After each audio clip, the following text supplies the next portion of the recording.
Hey, good morning, everybody. It's Bill Gates from SCORE Westchester. We're right at the 10 o'clock hour, and we'll be beginning the webinar shortly. We're just waiting for a couple more folks to join in, and we'll get going.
Okay, well, you know what? Some folks are still joining, but we might as well get going. We've got a pretty jam-packed presentation, so we want to make sure we get to everything.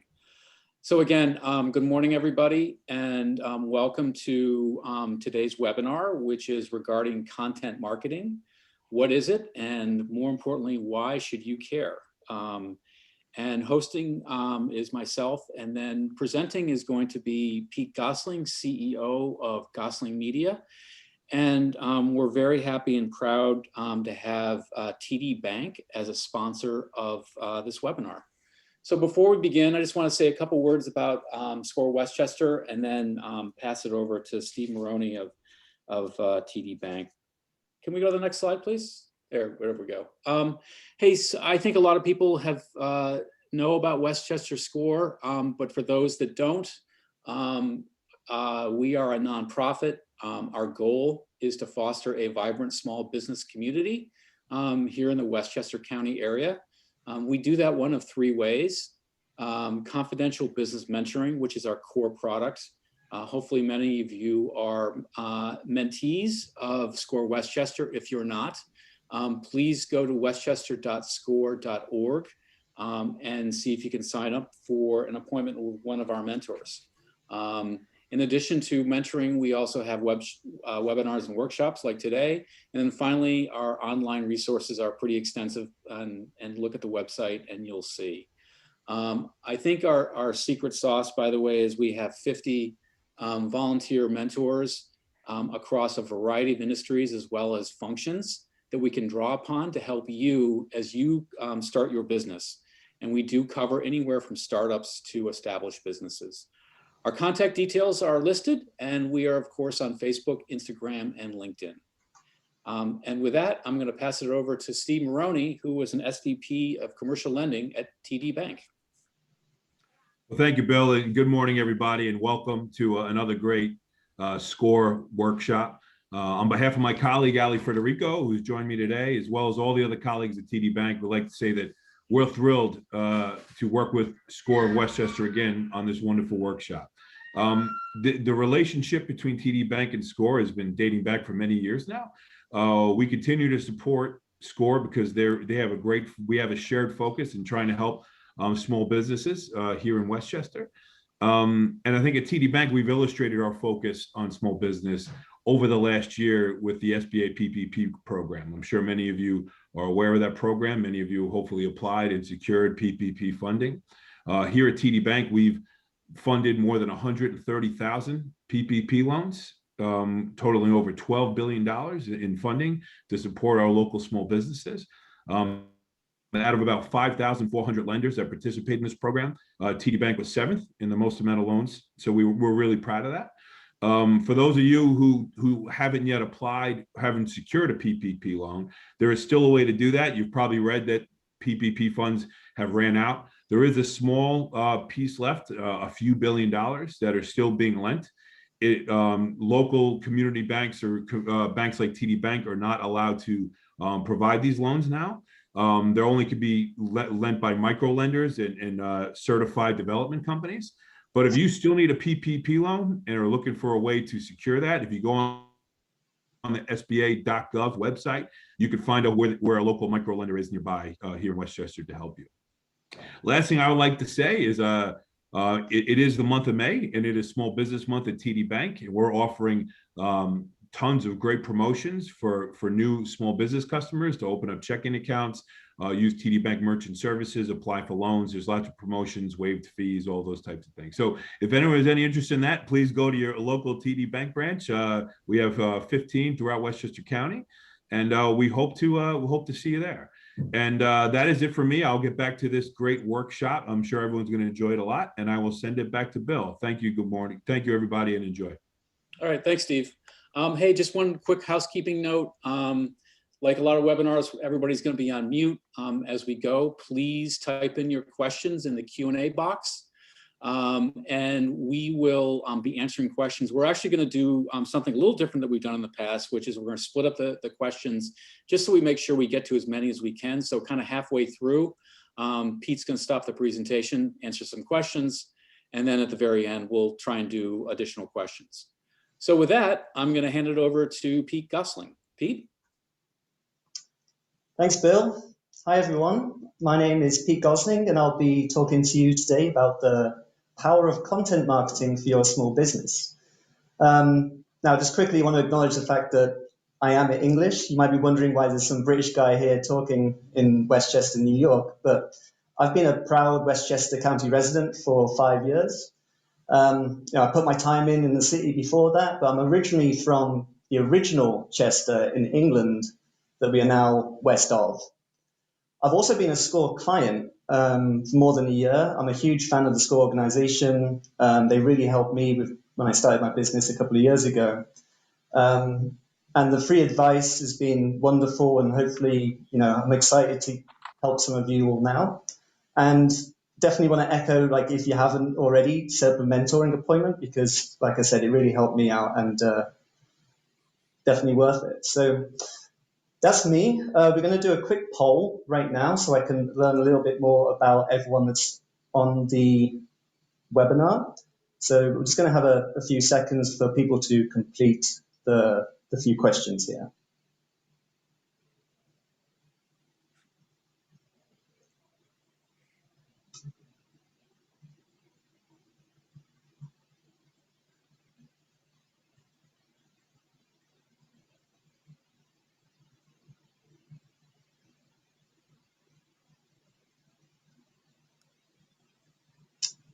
Okay, so the results are in. Just wanted to have a quick look here. So it's pretty even split between B2B and B2C people on the call, slightly more consumer-facing businesses, predominantly services business on the line, and about 50% of you are already producing content, which is great. So hopefully we'll be able to help you do more and improve. So what are we talking about today? We're going to establish what content marketing actually is, because there's a lot of different definitions. Why it should be a priority in your busy schedule. I'm a small business owner myself. There's never enough hours in the day, but it really is a thing that you should be doing and prioritizing. I'm a big believer in that. And then lastly, we'll be going through our approach and giving you like a playbook for getting started in a very cost-effective way. So before getting into all of that, I just wanted to share a couple of stats with you to help you understand why it is so important. And there's sources at the end of this deck. We're going to be sharing these slides with everyone after the presentation, so you'll be able to do further reading and research. But 126% more lead growth from companies that have a blog versus people that don't. So straight away, getting that extra traffic to your website, a number of those people turning into leads, it's very important for that. 70% of consumers want to learn about products through content. So if you're about to purchase something or hire someone or a vendor, I know for me and a lot of people, the first thing you do is go on Google and start researching. And 70% of companies are investing in content marketing. So the biggest brands with the biggest budgets and huge marketing teams are all investing in content marketing because it works. And then this is just a quick real world example from one of our clients. Over the last year, they've been investing heavily in content production, and they went from back in May 2020, they were getting about 4,600 visits. So organic search, meaning traffic coming from Google or Bing, or yes, basically coming from Google. But organic search are not paid, not referrals, people that are doing a search term and come to their site. So that went from 4,600 up to 14,800. And this is good to see the sort of slow progression. You're not going to get like the hockey stick growth that you might get from paid campaigns, because as soon as you turn off ads, it drops back down. So the good thing here is this sort of continuous growth. So when we sort of try and define what content marketing is, it's almost like asking, like, well, what is marketing? The second you start Googling for marketing tips for small businesses, you'll be overwhelmed by all of the different topics and tactics available. But I believe content marketing really encompasses pretty much all of that and can actually help bring some order to the chaos. Talking of chaos, this graphic here is called the MarTech 5000. Each of these little blobs of color that's quite hard to see are actually logos of different marketing technology companies that offer different services for like e-commerce marketing, reviews, video marketing, mobile marketing, analytics. So it's a very chaotic landscape, as you can see, and most businesses, like large businesses, are using 90 plus different tools. So for small businesses, it can be incredibly intimidating and hard to get started just because of the craziness of the landscape that's there. So I'm going to give you some recommendations of a few tools that I use, and hopefully they'll be able to help. Added to that, there's also the issue that people are just inundated with messages and distractions all day, every day. Up to 10,000 ads a day is just being pummeled into your face, and it's just incredibly difficult for small businesses to be seen because you've got all of these other big companies spending millions of dollars. So for you to rise above the noise, it's very difficult. So you've got to, play a bit smarter and do some of these other tactics that we're going to talk about to find your particular audience. So content marketing, there is actually an institute, the Content Marketing Institute. They didn't invent it, but they've definitely built a really good organization with good resources and tools for people to implement content marketing. So they define it as a strategic marketing approach focused on creating and distributing valuable, relevant, and consistent content to attract and retain a clearly defined audience and ultimately drive profitable customer action. Now that's a heck of a sentence, but basically what they're saying, and the important piece to take away from this, is you need to build or create valuable content that's relevant to your target audience consistently and towards that very clearly defined audience. And this is not a trend or a flash in the pan thing that's going to go away. Content marketing has been around for decades, or centuries even. This example, John Deere, they actually had a journal back in 1897 targeted to farmers with latest news and topics that farmers find interesting, brought to you by John Deere. And this still exists today. It's called The Furrow. There's a website which is a quarterly e-magazine of sorts, but with the same basic idea as they had back at the beginning, where you're providing value to farmers.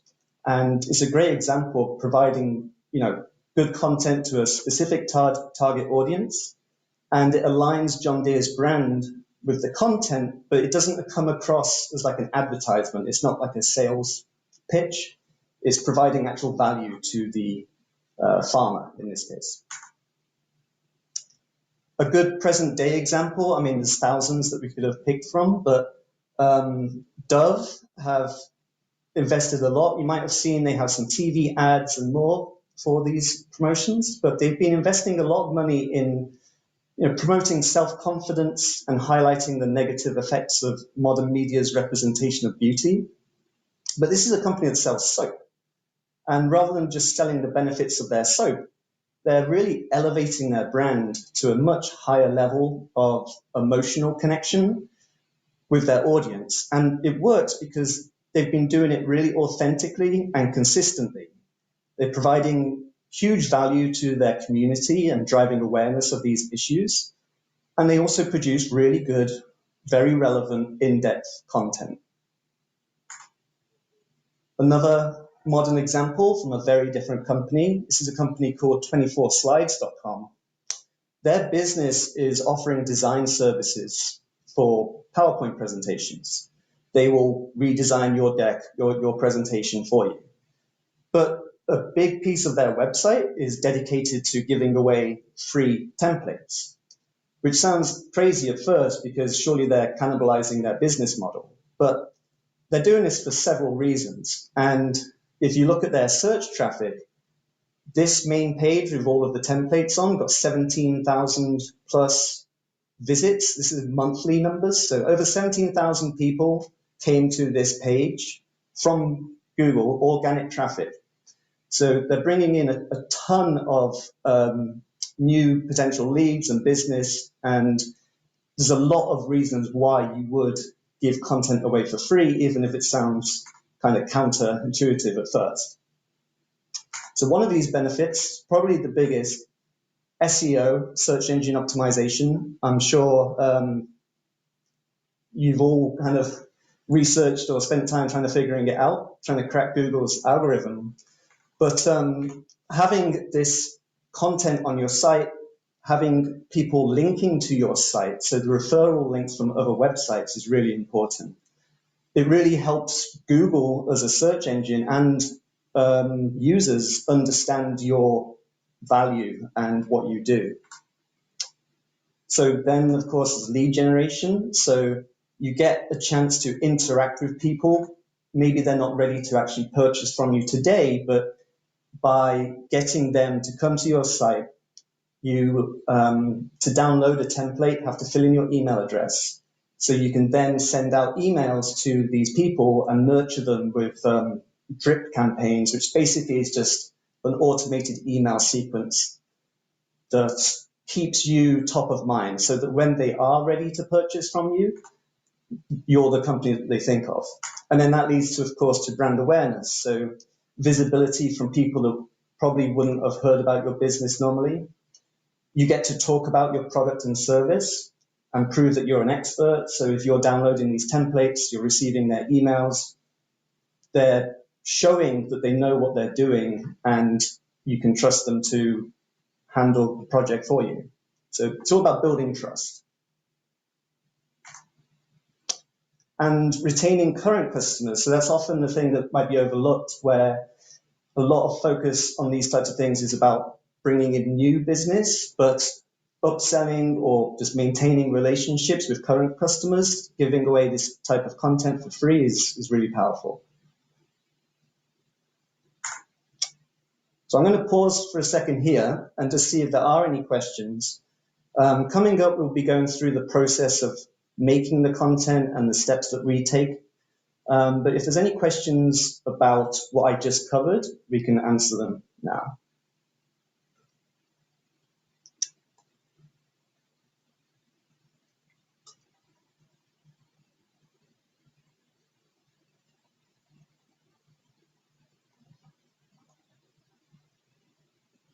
So we've got a question here, give some inputs on newsletter as a content marketing strategy.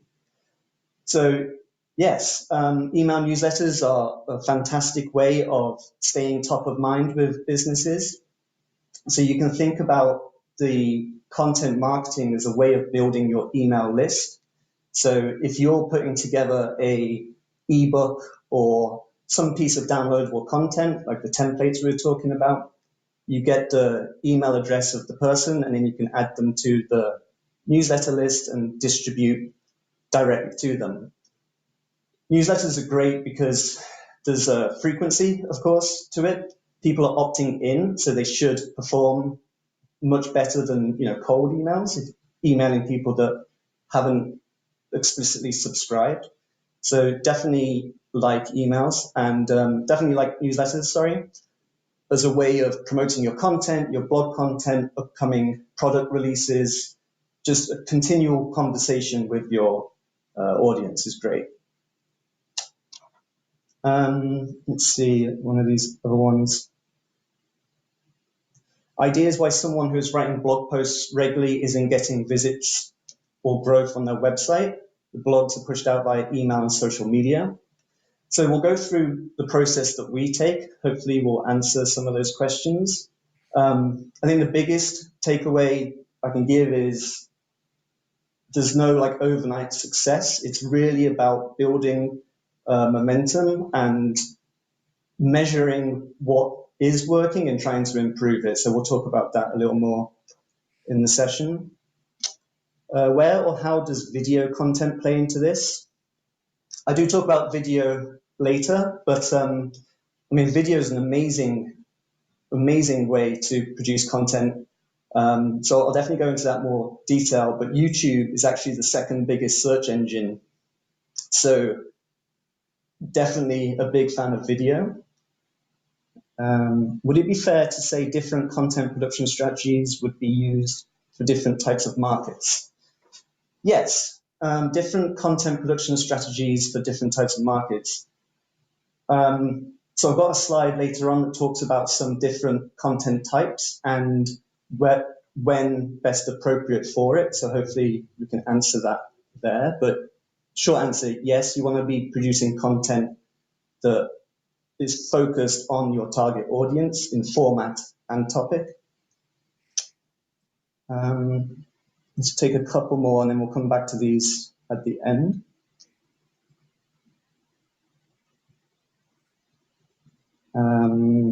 Sorry, there's a lot coming through at once. How frequently should you blog? Consistency, I think, is the main thing with blogging. If you can do weekly, again, I'll talk about the process, but what we do is plan for like a 90-day cycle where you're producing content in a batch and then you schedule it to be posted out each week, because posting a blog post every week is a real, it's a chore, right? So if you can write, a dozen blog posts or even just 4 and then schedule it out over the month or a few months, it makes your life much easier. Hey, Pete, one question that came through is, and we can probably get going after this, but if you kind of cut through all of it, how much time are you supposed to spend? What's your rule of thumb per week of doing this? It depends on if you're a solopreneur or if you have a team. It's a difficult question, to be honest, but I personally, I try to carve out at least an afternoon block on my calendar where I'm focused on marketing the business. So maybe 3 hours a week. I do have resources though that I can give direction to get help. I think the main thing is doing it in batches so that if you're having to do it every week, like I was saying before, it becomes like a chore. But if you can block off a full day or maybe on a weekend, you produce a bunch of items that can be scheduled out over the month, then that should help.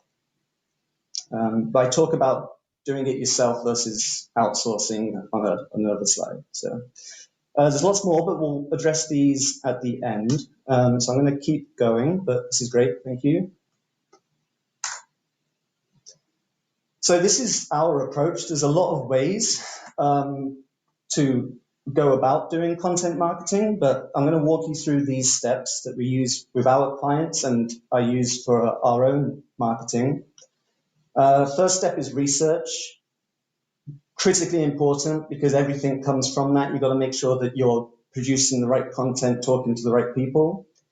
Then you've got to produce it and all of the challenges involved there. And then almost more important is promotion of it. So you can't just produce the content and put it out to the world because people won't see it. You need to invest just as much time in the promotion of the content as you do producing it. So starting with research, depends whether you have an existing business with established traffic coming to your website versus new sites. So I've got a slide after this one where I'll talk for existing websites so you can look at what's working, try and identify why it's working, and then amplify it, like keep trying to do more of that.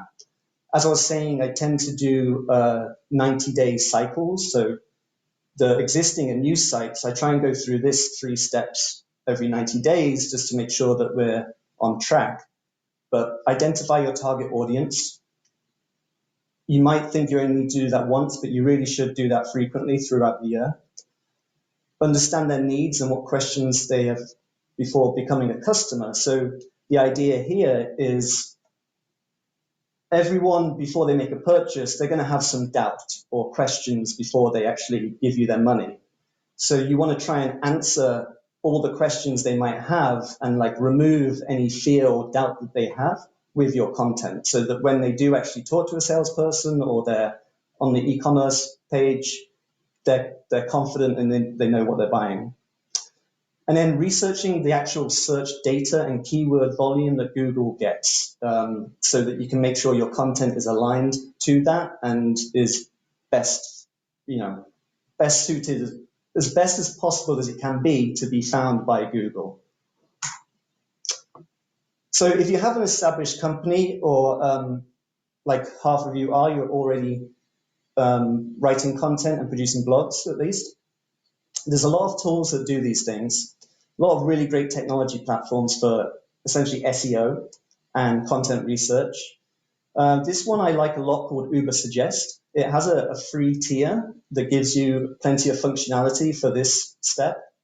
You can input your web address, and the tool does a number of things for you.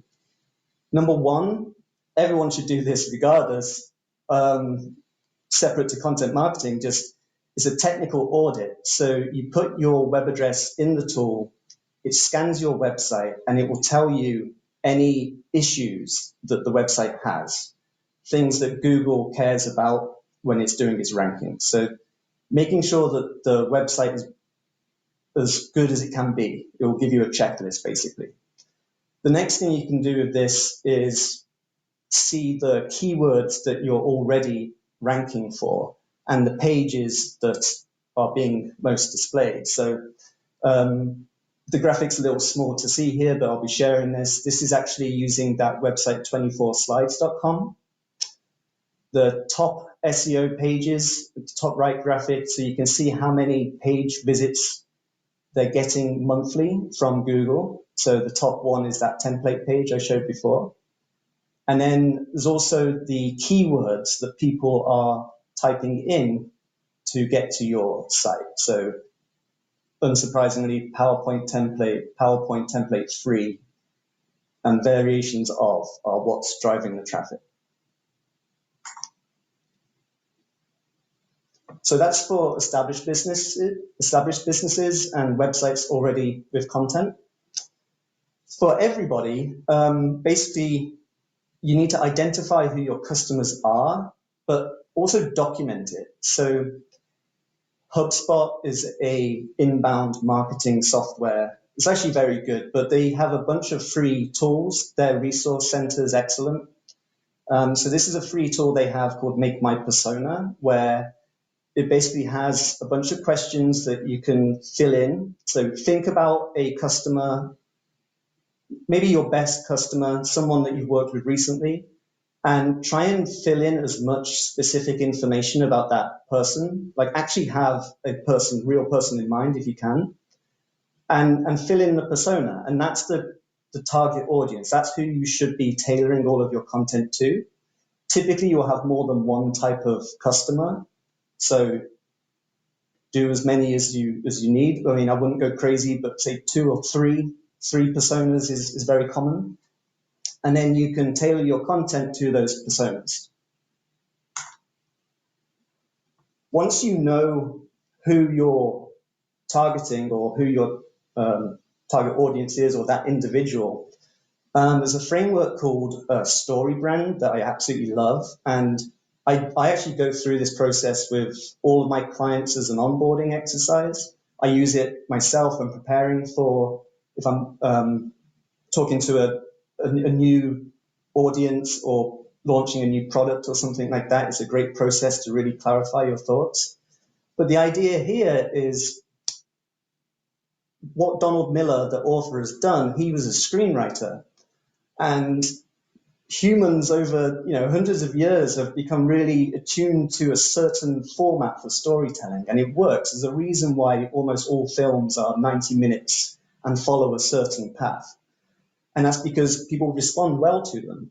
And this framework in the book, he shows examples from TV commercials as well. So it's a very good process for crafting the story that you want to tell. And the basic idea is that the character, the protagonist of the movie, is your target persona. It's not you. The biggest mistake most people make with their marketing is they make themselves the hero of the story. You're not the hero. The customer is the hero, and you're the guide that is helping them achieve success. So the one in the book, and I use all the time, is Star Wars, where the character is Luke Skywalker, and you, the business, are Obi-Wan. You're helping Luke get past his problems. He starts as a farm boy, and the Empire kills his family. He meets Obi-Wan Kenobi, who teaches him the way of the Force. It sounds a little kooky, but trust me, this works really well for businesses. And if you can position yourself as the guide, you are taking that character from being like a scared or frustrated person, taking them to being a Jedi at the end, and they'll love you for it. Now, a bit less fun, but very traditional in terms of marketing. You might have heard of the marketing funnel.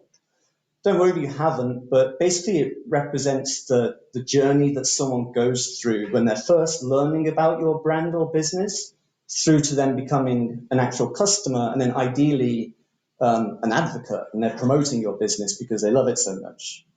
So the idea is the funnel's wide at the top.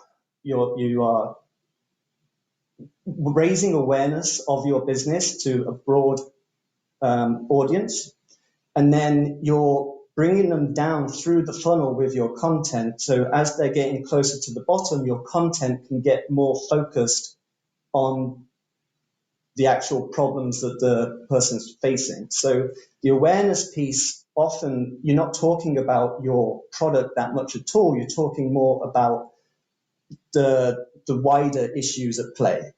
And then as they're coming down the funnel, there's different topics and content types that are appropriate for those stages.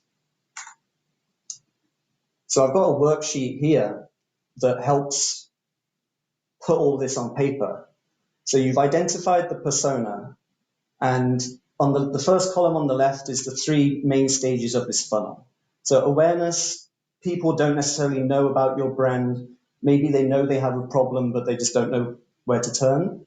Consideration is they're looking at a few different people, and conversion is getting them across the line. What does it take to get them to actually purchase from you? So what we do here is the second column. You can add additional rows if you have more than two personas, but basically for each persona, you want to brainstorm the problem that you're solving for that person and what questions they have before making a purchase. You can then brainstorm topic ideas and fill in this grid. The two columns on the right are basically just to help with ideas, showing you some different content formats that are good for each stage of the funnel.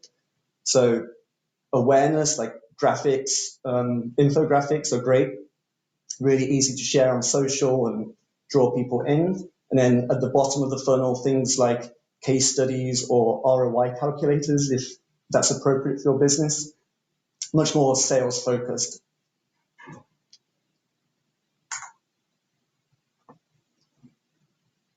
So you've identified who you're talking to, you've figured out what problems they're facing and the types of content that you want to produce. You can then research the keywords and make sure that these topics are worth pursuing. Now, this stage can be done earlier too to help with brainstorming. For an example here, maybe you're a law firm working with small businesses and you know that lots of your customers come to you to help with registration of a LLC or registering a new business. So again, using this tool Uber Suggest I mentioned earlier, you can go into the tool and type in the search term that you think will work, and then it will give you a whole bunch of ideas, but it will also show you the search volume. So the middle column is how many searches per month that specific phrase gets. CPC is another topic, but it's cost per click for paid search. So that's showing you how competitive for paid it is. Same with paid difficulty. So you'll see a $66 one versus a $2 one. So the $66 one is much more expensive because lots of people want to win on that search term. And it also takes into account the click-through rates and effectiveness of that keyword as well. And then the final column is SEO difficulty. So that's just how hard it is to rank for that keyword. So what you're looking for here is high volume, low difficulty. So you want to make sure that the terms that you're focusing on get enough searches for it to be worthwhile, and that the difficulty isn't so high that it's going to be really difficult to even get shown. Okay, so that was a lot, but now we're going to talk about production itself. You've got the research all documented and ready to go. So this graphic here, I absolutely love. Nobody knows content better than Disney. And this drawing actually was done by Disney himself in the 50s. And the way that they work is you have like your main piece of content, your intellectual property, like Frozen, and that's like your primary theatrical release. But then there's the soundtrack that is launched, there's merchandising, there's rides at the theme park, comic strips, and so on. But the beauty of it is they're all promoting each other. So you see the film, love the soundtrack, you buy the music. But also, if you hear the music, oh, I want to see the film. So it goes both ways. Taking this approach, you can actually do that. It sounds a little ludicrous, but you can actually do that yourself. So you figure out the piece of content you want to make a really awesome, valuable piece of content, but then repurpose that into lots of different formats. Because what this gives you is like way more content than just that one piece, but it also lets you distribute it across all these different channels, like the theme parks or the music or the merchandising. And you're just getting a much broader audience finding your content, and people consume content in different ways. So video versus text, so it's a great way of doing it. And on the right here is a grid that talks about or shows you different forms of content, different types of content, and when they're most appropriate. So one of the earlier questions about different content for the different industry type or customer type, I think it was. This type of thing is really useful. So if you're selling a very, let's say, like a rational purchase, it's not like an impulse buy, it's something, very about the price, or it's very specific to their business, then the bottom right, you want to convince them, and things like calculators and data sheets, checklists are really good for that. If it's more lighthearted and there's more of an emotional connection, then the opposite is the top left, where you've got quizzes and competitions. So again, this is really just to help you brainstorm. There's so many different types of content. It's a really good graphic to help with that.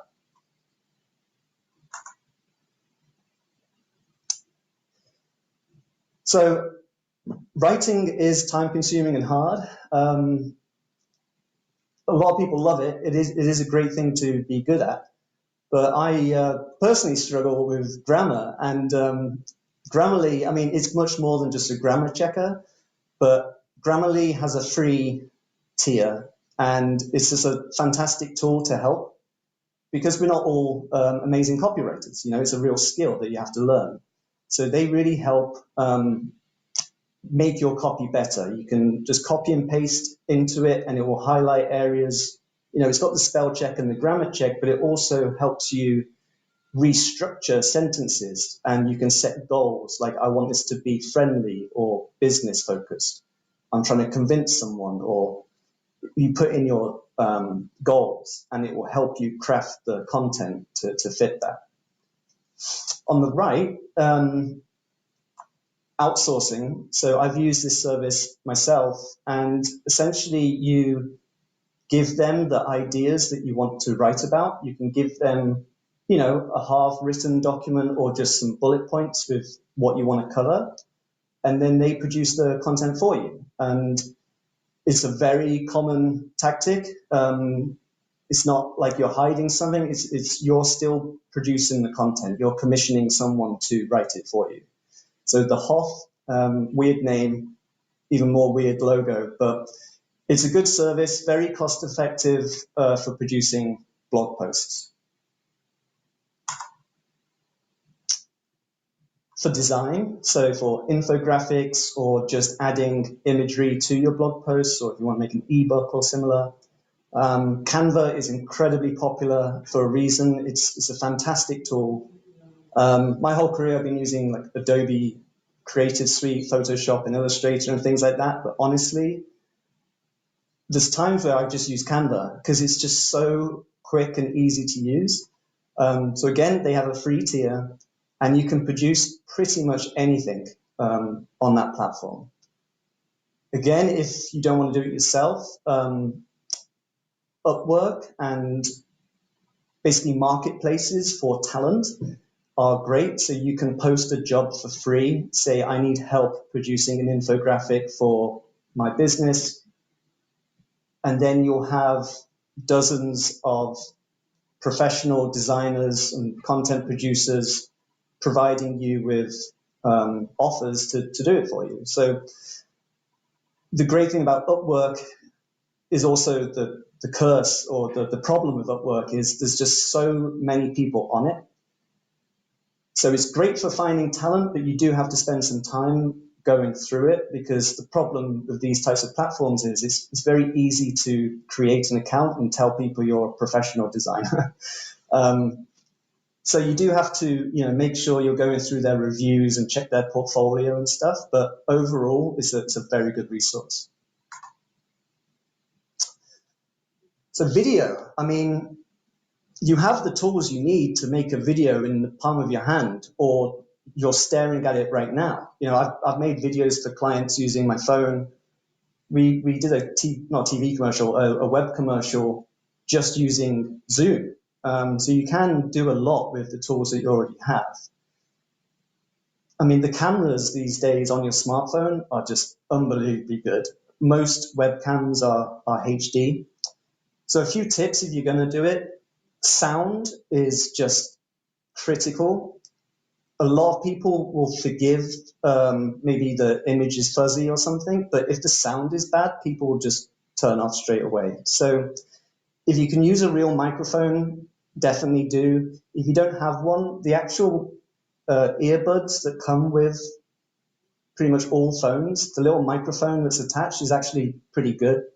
You might see on some, you know, news reporters or stuff that interviews on TV, they'll be wearing their Apple AirPods. That's why they're doing that, because the microphone is good. This one, you know, might be controversial to some people, but I'm just film it horizontally, unless it's specifically for Instagram stories or TikTok or something like that. If you're going to be uploading it to YouTube or just traditional video, just film it horizontally. Hold it steady. You can get tripods specifically for your phone dirt cheap, and very good investment, because again, nobody wants to see shaky footage. You can interview people remotely. You can set up a camera pointing to yourself if you want. and edit the two together, or literally just what we're doing right now. Use Zoom, record the session, edit it, and you've got a video. And captions as well. So most videos aren't viewed with sound. When you're going through your Facebook feed or LinkedIn, they're typically defaulted to not have audio on. So you want to make sure that the video communicates what you're trying to tell, the story you're trying to tell, with the sound off. And you can do that just by layering in captions. YouTube, Facebook, Zoom all have free tools for adding captions. We're actually using it right now. So this video, when we share it, will have captions. And you can also add graphic elements as well that help sort of reinforce the story. So think about people that are viewing it without sound. A resource that you'll need for almost all of the content you're producing is imagery. There's a lot of royalty-free websites. Royalty-free can be a bit misleading because it just means you're not paying a specific royalty for that image, but you still have to pay to download the image. But there has been a rise over the years of these like community-built, free for commercial use websites. So these are basically semi-pro or pro photographers allowing their images to be used by anyone for free. And they're fantastic. And honestly, the quality of these images, it comes across much more authentic because they're less staged. A lot of the royalty-free images you buy from somewhere like Getty Images can often look very stock. Like stock imagery can look too staged. Most of these websites, they just have that more authenticity to it because they're not done in a studio. And music, there's actually an amazing resource that YouTube has with just hundreds of free soundtracks. So if you use the latest Taylor Swift song in your video, YouTube will detect it, they know. Sometimes they'll put a link to that song, giving credit, but they can take down your video if you're using copyrighted material. So to counter this, because it was a big problem on YouTube, they've actually launched this library where high quality, good audio tracks that you can use freely for commercial use. Completely free, you just log into your YouTube account and go to the audio library. So, of course, content production is very time consuming. We went through a lot of resources there that hopefully help. But you really have to promote it as well. So you've put a lot of time and effort into producing the content. You got to make sure that people are finding it and that you're doing yourselves justice, and make sure that the promotion, like the quality of the promotion, has got to be just as good as the quality of the content you're making. So don't rush it. It's really important. So I've listed here just a number of common tactics that you can use to promote the content. So of course, your website and your blog is number one.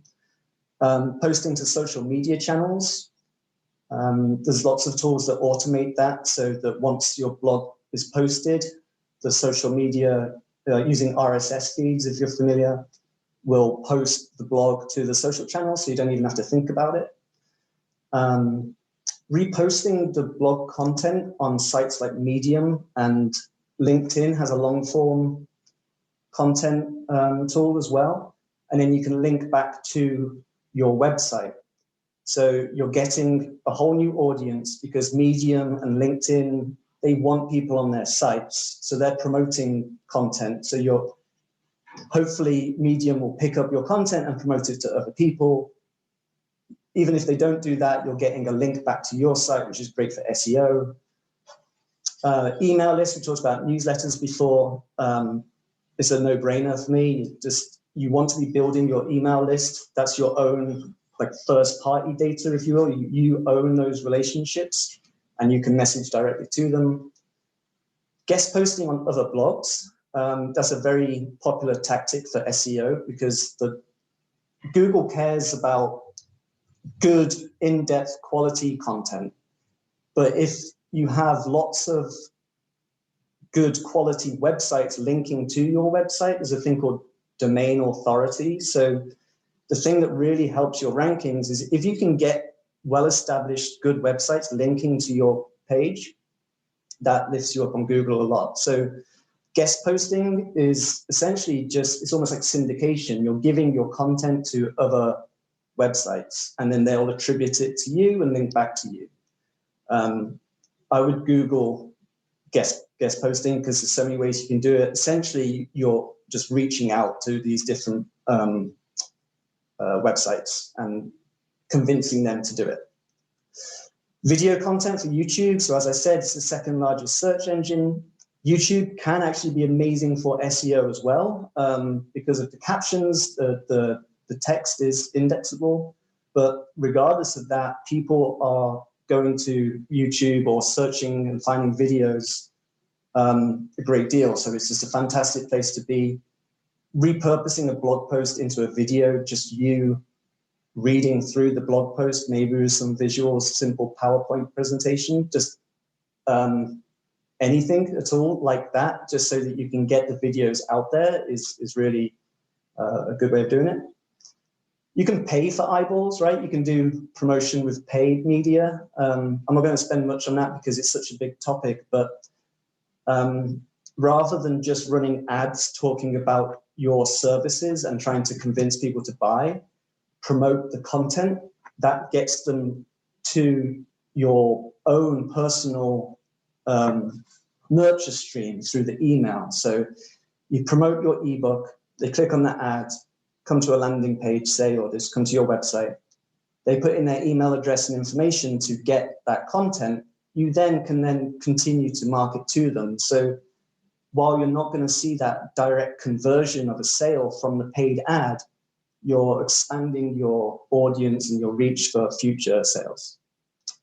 Mentioned it a couple of times, but just repurpose. Just think of every way you can to produce more content from your primary piece. And that goes for blogs as well. So when you're sharing your blog on social media, a lot of people will just post it once and then move on to the next piece of content. I would say most of your blog content is somewhat evergreen. Like if you're writing, like the lawyer writing a blog post about how to formulate a company, that's still relevant next year. You don't have to forget about it. So continuously promote all of your blog content, pull different quotes out, use a social media scheduling tool. Like I said, you can batch schedule. So set up all of your social media posts for the next couple of months, and then you can forget about it, just check in on it, make sure that it's performing. And then the grid on the right, similar to the content types that I showed before, this is all of the different ways you can distribute content. So effectiveness across the bottom and the amount of investment at the top. So you want high volume, high ROI, so return on investment. So the bottom right is really where you'd be focusing, but there are lots of benefits depending on the content and the audience that you're trying to reach.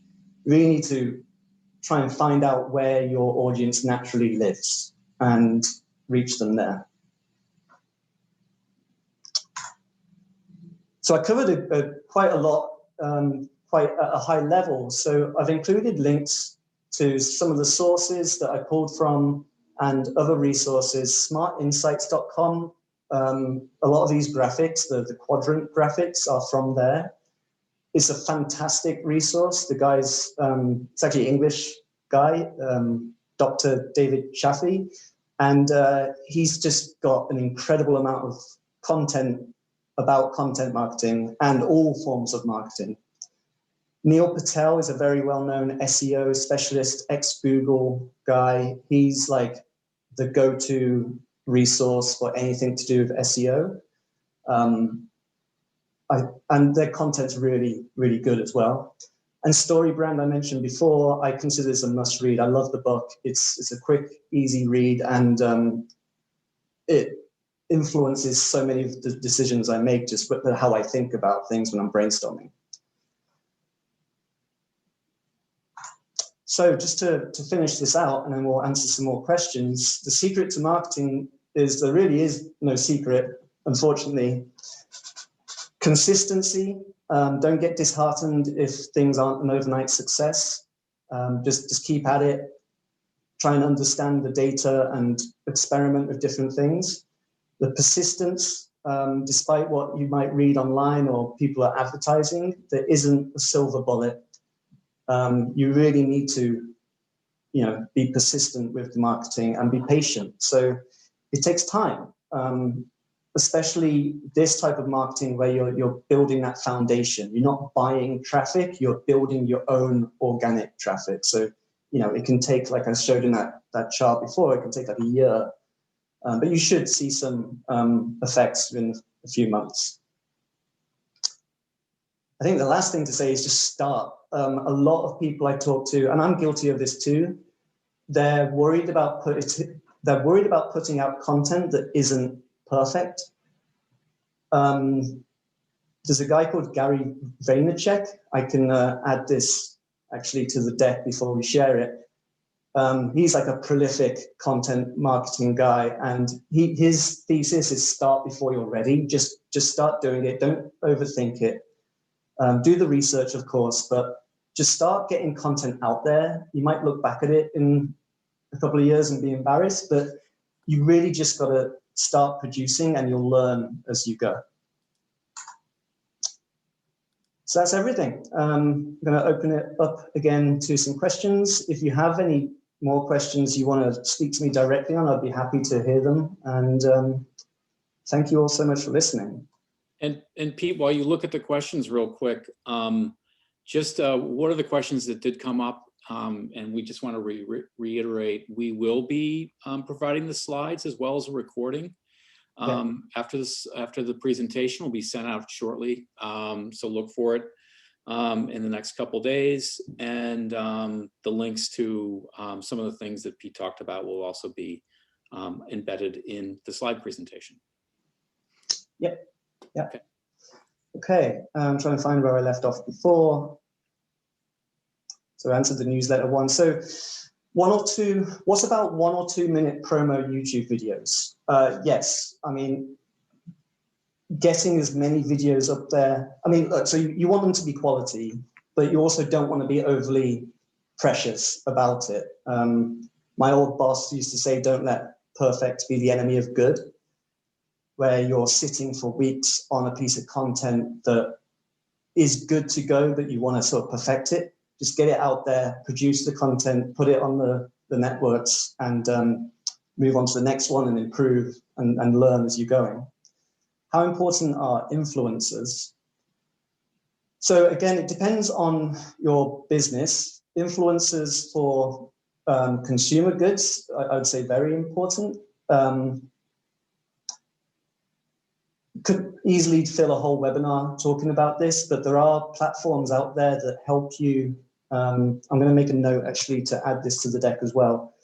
There's a couple of platforms out there that lets you comb through a database of influencers and you basically pay them to promote your business. There is another term called ambassador marketing. We actually have a client that is in this space where rather than paying people with large followers to promote your content, you empower your existing customers and fans, if you have them, to share your content. So for example, Ticketmaster or Live Nation was a client they used or they had, and they would incentivize people to share upcoming concerts. It's probably not the best example because of current state, but bear with me. So if you got 5 of your friends to buy tickets to a concert, you got the tickets for free. So you're empowering someone to promote your brand. So it's a little different to influencers. It's sometimes called micro influencers or even nano influencers. But you're empowering these individuals who can influence their friends, small networks, but still impactful.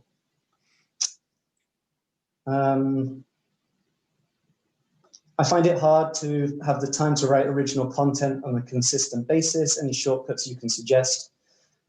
So I think batch, I keep going back to that, but it's a real mindset from your day-to-day job to being able to write content. It's quite a mental shift. So if you can allocate a good chunk of time and just get a few done, that should definitely help. And then don't post, say you write 4, don't post all 4 at once, spread them out over the next month or 2. Optimal frequency for posting, should one fear repetition? No. The chances of people seeing your content is so low. I mean, being frank, there's so many distractions and things out there. Do not worry about annoying people with posting too much. Honestly, the chances that they see it are low. The chances that they see it more than a couple of times is very low. So I wouldn't worry about posting too much. As long as it's not the same actual post every time, you know.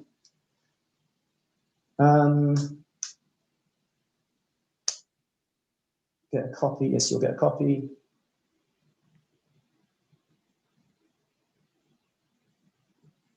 Should you repost blog posts on your own website, on other sites as a guest post, maybe a membership group? Is there an issue of duplicate content? So I did recommend posting on other sites. Duplicate content is a topic that does come up because Google can penalize people for copying and pasting other people's content on their site. But it is intelligent enough to know, like if you're posting your blog post on Medium and linking it back to your site, that's fine. There's a big topic and you could research duplicate content, but short answer is I wouldn't worry about that. As long as you're doing original content yourself on your blog and sharing it on different channels, you'll be fine. Is Hootsuite a good social media scheduling service? Is there anything better? Hootsuite is excellent. There's a number. We actually use one called Sprout Social. They tend to be the more expensive tools used by bigger companies and agencies. There's a lot of social media scheduling tools that are cheaper. Buffer has a free tier, and I think up to 5 social accounts for free. Again, I'm going to make a note to add Buffer. I'll add a couple of links to different social media scheduling tools. Tips to produce content easily in another language. Translation is tough. Sites like Upwork that I mentioned are global, so you can source, talent or support in different countries. So I'd probably recommend finding someone. I mean, there's translation companies, of course, but they may become expensive. So I think I would source an individual in the country that you're looking to write in their language and have them produce it for you. And then, let's see.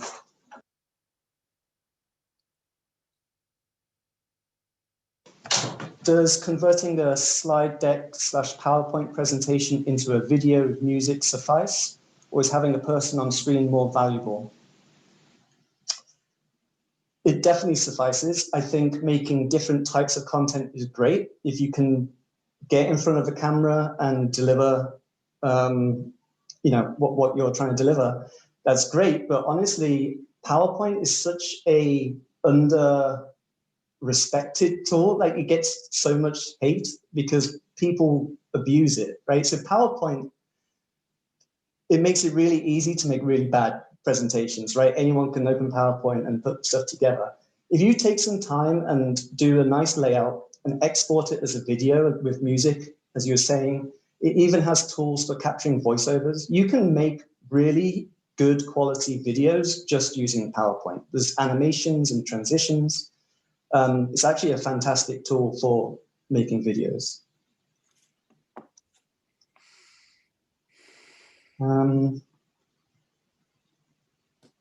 think we're there.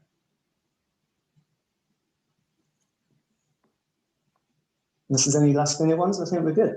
Okay. All right. Well, thank you, Pete. I thought this was a great presentation. Hopefully everybody enjoyed it as well. Slides will be up, like we mentioned. And again, we wanted to thank both Steve Maroney and Ali Frederico of TD Bank for sponsoring today's webinar. And we at Westchester SCORE look forward to seeing you on the next presentation. And please check out our website if you're looking for some mentoring advice. So with that, everybody have a great day, and we'll talk to you soon.